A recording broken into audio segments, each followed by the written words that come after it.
Tak teda, vítajte znovu pri tomto videu, kde si pozrieme, ako som dopadol v princípe zo včera. V rýchlosti si teda len prejdeme tých pár obchodov.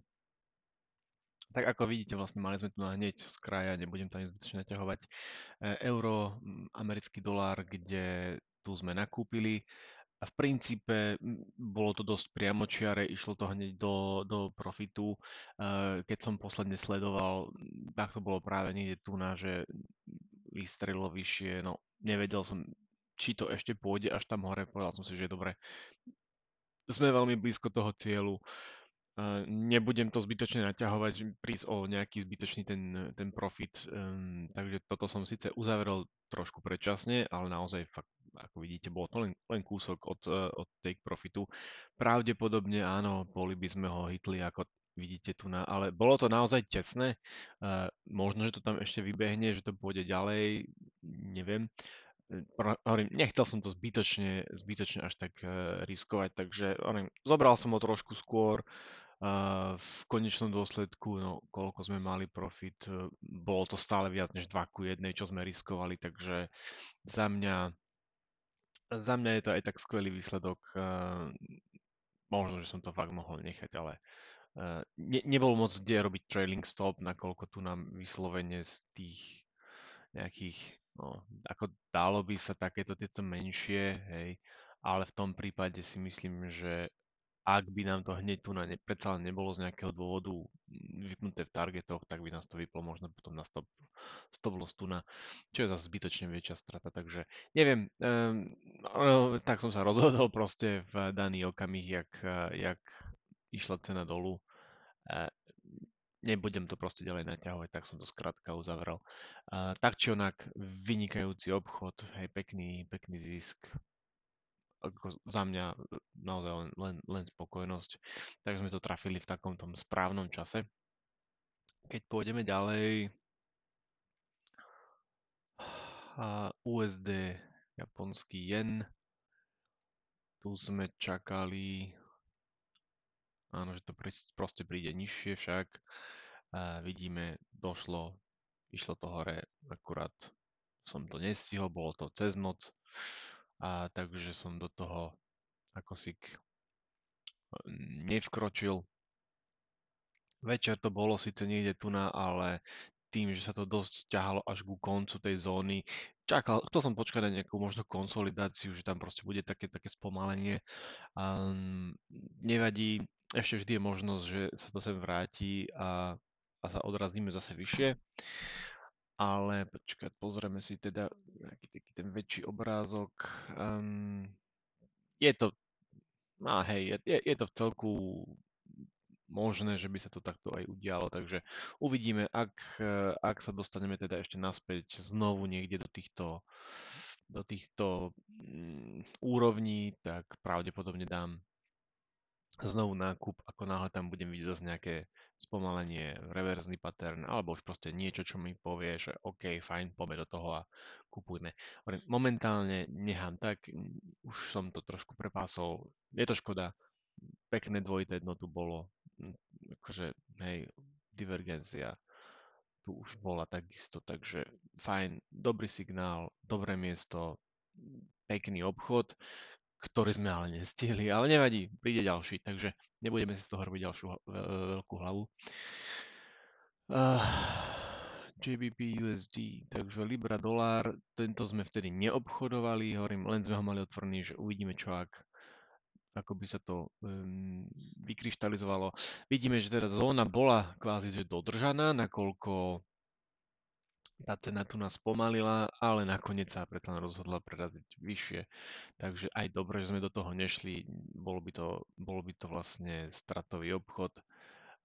Takže teraz skôr počkáme možno nejaký retest, hej, že sa to vráti a znovu potom budem už skôr pozerať na nejakú long pozíciu, proste nákup. A čo ja viem, možno niekde už tu s tým, že to bude stop loss tesne pod a aspoň 2:1, proste, aby to malo nejaký zmysel. Takže asi niečo takéhoto štýlu. Obdobné v podstate môžeme urobiť aj tu na. Um, čakám, že by to mohlo prísť možno niekde sem. Že to asi nebude úplne až tak. Dám to vlastne hneď pod túto zónu. A 2:1, to máme už rovno tu. Takže ak príde sem, tak si myslím, že by sme to mohli kúpiť a toto by sa mohlo tu na teoreticky udiať, hej, že by som očakával. Tu neviem, sme pri vrchole. Niečo mi vraví, že toto proste bude len nejaká konsolidácia a pôjdeme vyššie, ale nebudem to nejakým spôsobom teraz hrotiť. Boli tu na teda nejaké pokusy, hej, toto mi vidím to tak, že proste pôjdeme hore. V tom prípade by som si asi radšej počkal, kým prerazíme vyššie, možno otestujeme a pôjdeme hore. V tom smere. Takže toto sme si povedali.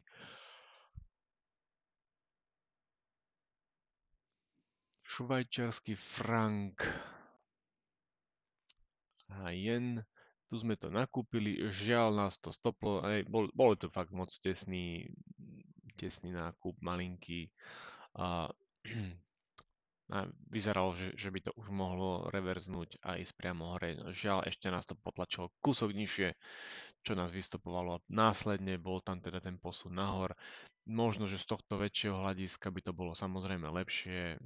Neviem, možno stopky tu. Keby sme sa tak zobrali, že sme vstúpili v tom istom čase, ale stop loss by bol pod posledným swing low 2:1. No, nech sa páči, ako jo, bolo by to tam.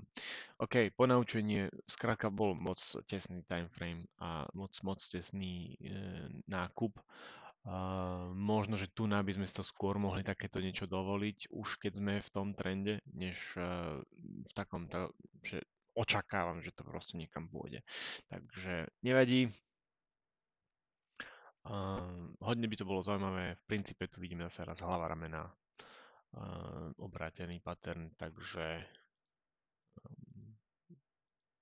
určite tam,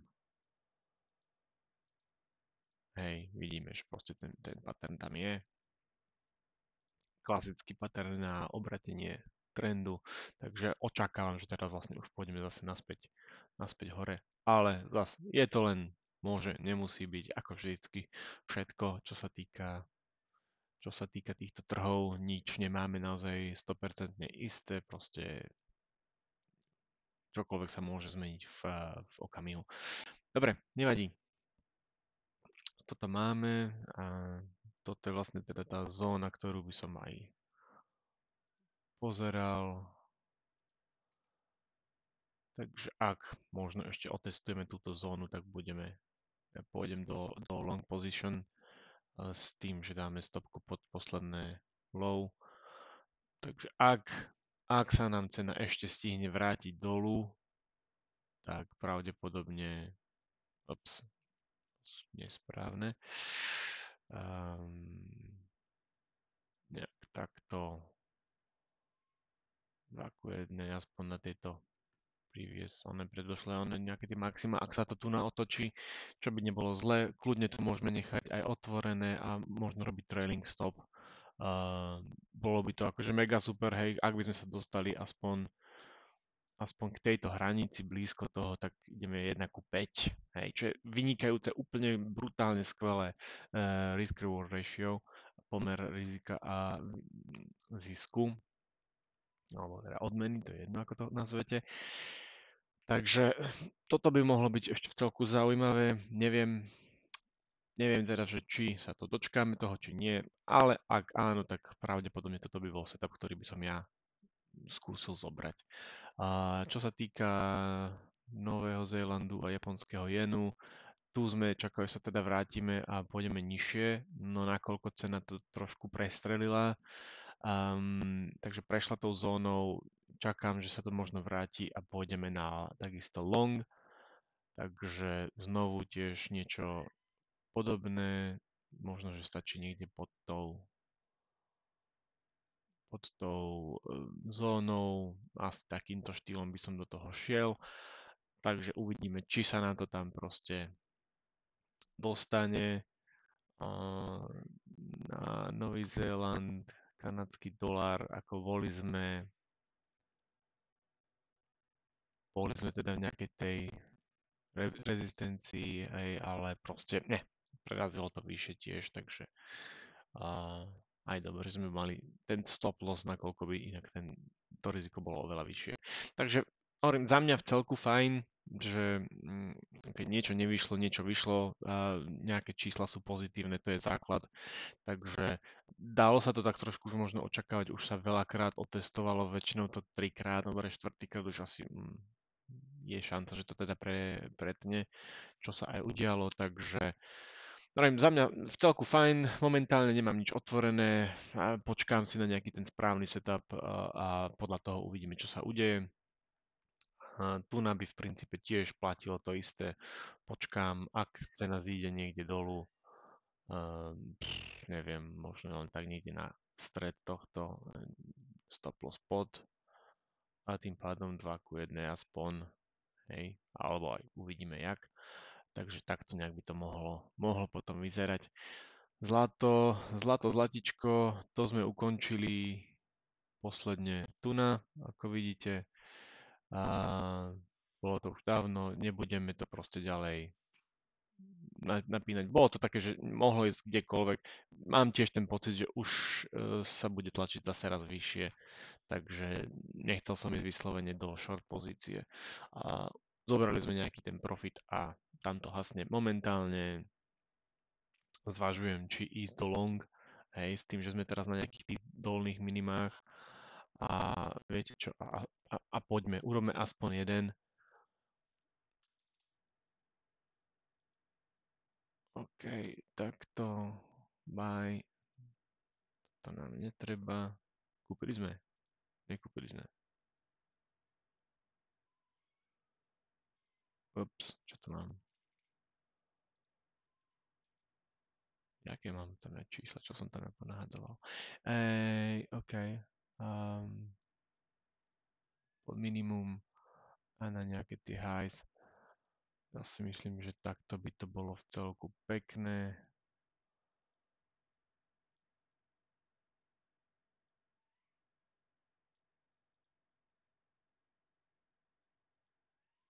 Oh, 1 ku 9.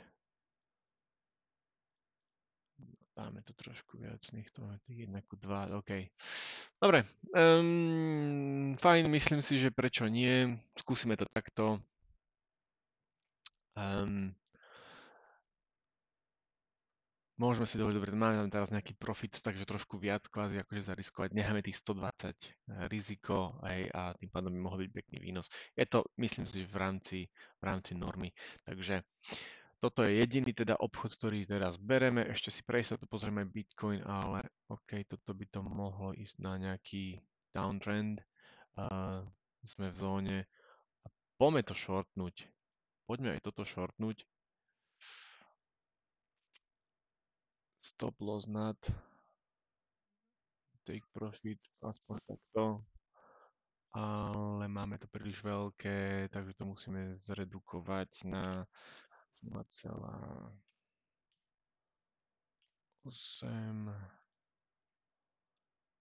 To by úplne stačilo. Ale nie, dáme to úplne takto, že jo, OK. Nebudeme tam dávať veľa, proste to nemá zmysel. 1,2 to máme niekde tu v týchto.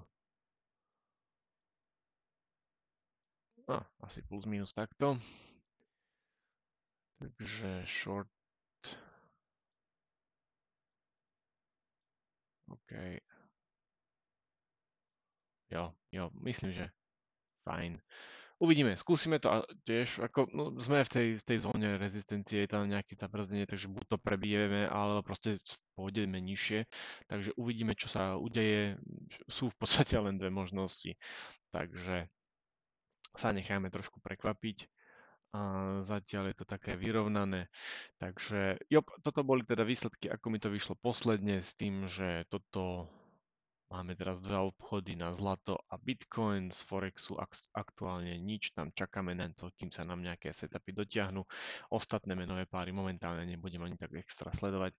Ak by som náhodou prešiel niečo, čo by ma zaujímalo, tak dodatočne ešte spravím teda k tomu nejaké video alebo aspoň nejaký short, ktorý potom zverejním a uvidíme teda, jak to celé dopadne.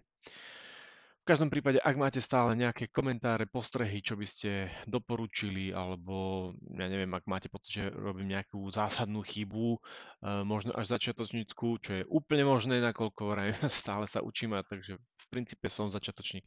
Dajte mi prosím vás vedieť dolu do komentárov, že čo, kde, ako spraviť inak, alebo proste, že na čo si mám dať pozor, a za každú takúto reakciu budem určite vďačný. Dobre, dovtedy, kým sa nám toto zase raz nejakým spôsobom dotiahne do konca alebo príde nejaký nový setup, sa s vami lúčim a vidíme sa pri ďalšom videu. Majte sa, čaute.